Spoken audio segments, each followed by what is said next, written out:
it's Emma, and I am back today for you to bring you guys another book review. And this one is probably one of my top favorite books now, and it is in fact Watership Down by Richard Adams. This book is about a rabbit named Hazel and his brother Fiver, and Fiver is able to pretty much have visions about the future.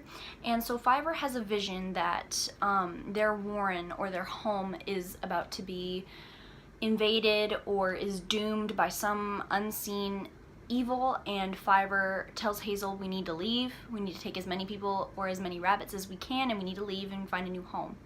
And so Hazel and Fiver leave with about 11 other rabbits. It's about them traveling to this new warren in the Downs of England, Watership Down, and then it's about them making themselves at home and adjusting to life in Watership Down. This book is pretty much a rabbit's odyssey when you think about it. Hazel and Odysseus relate or are incredibly similar in so many ways.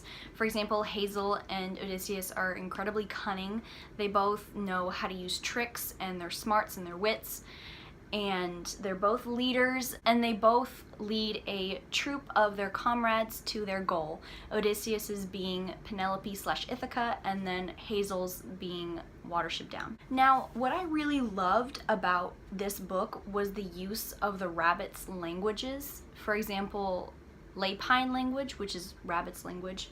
It's really prevalent in how some rabbits are named. For example, two of the 11 rabbits have nicknames in Lapine. For example, Pipkin, whose nickname is Plow, and then Bigwigs, whose nickname is Thlalie. Ooh, Thlalie. There we go. Pretty much all the doe rabbits, which are the females, their names are in Lapine as well.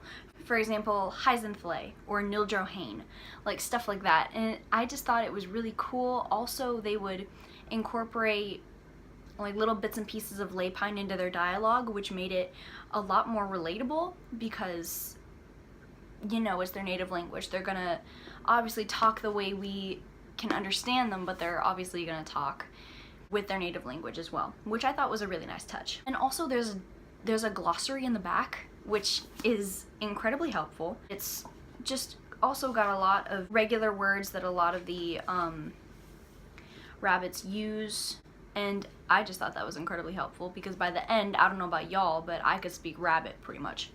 Speaking of languages, there were a lot of different languages, like not just rabbit language.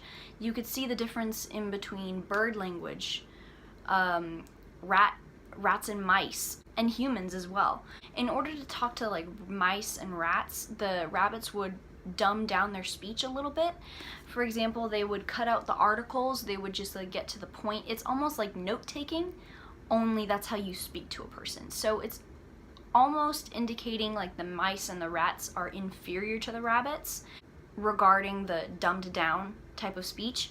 Then for the humans would be talking, and there would be a lot of contractions and just words put together, and it would indicate the humans speaking incredibly fast and their speech being seen as complex and almost abnormal to the rabbits, which does make sense because the rabbits wouldn't be able to understand us, which indicates our language is superior to the rabbits. And then they make a friend, a bird friend, who is a gull. His name is Kahar, and he has a very prominent accent, and I think it's German-ish because he changes a lot of the W's to V's. Like, for example, if he won't say water, he'll say Vater, and vice versa, he'll change V's to W's and stuff like that. I don't know. I thought it was really intriguing because we don't know how rabbits differentiate between different locations where they were raised, but in this book especially, Blackavar, who was not part of Hazel's original squad, he comes from another warren, and he tags along with them, and it's pretty evident that he has a different accent than they do, which I thought was pretty cool, because I don't know, to me it just added another level of humanity to the rabbits, because, you know, we all come from different places, so we're all gonna have different ways of talking. So I just thought that was a really nice touch. And then the humor in this book, I wasn't expecting the humor. The banter was amazing. When I tell you, Bigwig had me rolling on the floor.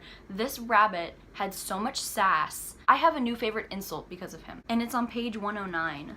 Are you trying to frighten me, you miserable little lump of chattering chickweed? Pop off, Bigwig. Pop off. I don't know how to describe Bigwig's humor, but it was just, it helped to detox the tension, because there are some pretty tense moments in this book. There are some pretty action-packed scenes, and just the humor plugged in here and there, it really helped to detox the tension out of the situation, and I really appreciated that, because it just made the book more flowy and easier to get through. There are some like folk tales or rabbit mythology that are told throughout the book. Most, if not all of them, are about Elarira, which is the pretty much, like, I want to say patron saint of rabbits. It literally translates to Prince of 1,000 Enemies, and most of their folktales and mythology are centered around him and his adventures, because he's known to be very cunning, and he uses his smarts in order to save his people, aka the rabbits. All the stories are pretty much told by Dandelion, and Dandelion is one of the original members of Hazel's troupe that make it to Watership Down with them. And all of the stories, I think, foreshadow some events later in the book. For example, Dandelion or somebody else will tell a story, and then some event relating in some way to said folktale will happen, and it's just a really unique way of foreshadowing, because not every event will happen right after a story is told. It'll be like several chapters afterwards sometimes, and I don't know, it really kept you like on the edge of your seat, or at least it really kept me on the edge of my seat, because I wouldn't know what exactly was happening at what moment or what to expect. And then all the chapters would start obviously with the title of the chapter, but then they would have like a quote from another form of literature underneath it pertaining to said chapter. For example, for chapter 45, Nuthanger Farm Again, cry havoc and let slip the dogs of war, Shakespeare, Julius Caesar. And all of the quotes from the literature at the underneath the title, like I said, would pertain to the chapter in some way, shape, or form.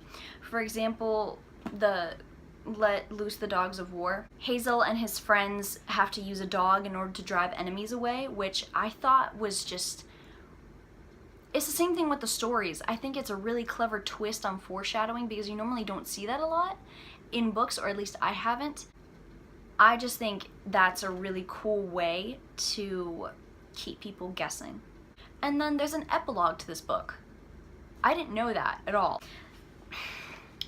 If y'all remember from my Darkness of Dragons book review, I went off on that epilogue because I just thought I just had so many problems with it, and just so many things that happened in it that I thought should have been in the book instead of the epilogue. If y'all haven't seen that video, I'll link it in the description. But my thing with an epilogue, you need to wrap your book up first, because then your epilogue can be something that adds to the ending, but is not the ending. You know what I mean? Like, you shouldn't need an epilogue to end a book. Meanwhile, in my Darkness of Dragons review, I'm pretty sure that I'm heated enough that it comes across that Darkness of Dragons needed that epilogue, and it shouldn't have. Watership Down, however, did not need an epilogue. However, Richard Adams put in an epilogue in order to wrap it up, because I guess Mans had time left. but that's what an epilogue should be. It should not be the ending to your book. It should add to the ending of the book, in my personal opinion. And Watership Down's epilogue definitely fit the bill because it wraps up everything, and it doesn't just wrap up everything for our protagonists. It wraps up everything even for the opposing sides, like the villain and the other Warrens and everything like that. It just wraps everything up so perfectly. It was a fair ending, and that's what I loved. It not only showed you what happened to the good guys, but it also gave you some clarity about what happened to the bad guys. Watership Down by Richard Adams. I definitely gave this book 5 stars on my Goodreads review, and I stick by that, and I will stick by that, because in all honesty, I thought this book was amazing. I sped through it way faster than I thought I would. It's like 476 pages. It's almost 500 pages. But I think it's definitely worth it. The pacing does not make it feel like 476 pages. I'm telling you that right now. I think it was better than the movie, in all honesty, but then again, a lot of people think that their books are better than the movie. But I've seen the Watership Down movie, or at least I saw half of it. It was made back when like cartoons were still weird and creepy and dark and oddly specific looking and just weirdly animated to the point where it was a little terrifying. The gore in the movie and the blood is just unnecessary, because I get that the movie is based off of the novel, but the novel is sunshine and butterflies compared to the bats and darkness that the movie is. I would definitely group this book with Animal Farm, Bambi, A Life in the Woods, that's a book, and then The White Bone. It's just about animals and searching for a goal, and it's all about their journey searching for this goal. And all the books give you like this eerie chill, and it's just like, okay, this is the animal world. Anything can happen. What's gonna happen? So that was my review for Watership Down by Richard Adams. I hope you guys enjoyed it. I definitely recommend this book. Please, you guys, please read this book. It is so good. If you love animals like me, if you love reading about animals from their POV and just detailed animal point of views, this book is for you. But yeah, I hope you guys enjoyed that. And I will see you next time I make a video. Bye.